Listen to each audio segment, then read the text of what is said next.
Hello' friends, good morning. সকলোকে good morning জনাইছোঁ ৰাতিপুৱা টাইমত। আৰু কিমান আৰু খাব বিস্কুট ৰুটি এইবোৰ।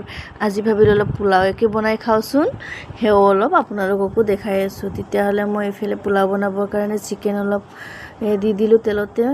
বুট আৰু মটৰ একেলগে দিলোঁ, হালধি আৰু জলকীয়া গুড়ি অলপমান দিছোঁ আৰু সৎ পৰিমাণে নিমখ দিম। এইখিনি ধুনীয়াকৈ ভাজি ল'ম, একেলগে ধুনীয়াকৈ ভাজি লৈ আছোঁ। দেখিছেনে, এইফালে ধুনীয়াকৈ ভাজি লৈ আছোঁ। আৰু চাউলখিনি লাহে লাহে টুকি টুকি দি আছোঁ। চাওক, মৰ্ণিং টাইমত মানে আৰু কিমান কি খাব, আৰু চাহগাল খাই খাই ভাল নালাগে। আৰু আজি ভাবিলোঁ এই পোলাওকে অলপ বনাই খাওঁচোন। তেতিয়াহ'লে চাওক, এইফালে ভুনা হৈ গ'ল আৰু অলপ পানী দিম। অলপ পানী দি পেলাই 2টা চিটি মৰাই দিম। দি পেলাই চাওক হৈ গ'ল। দেখিছেনে, পোলাও ৰেডি হৈ গ'ল আজি মৰ্ণিং টাইমত।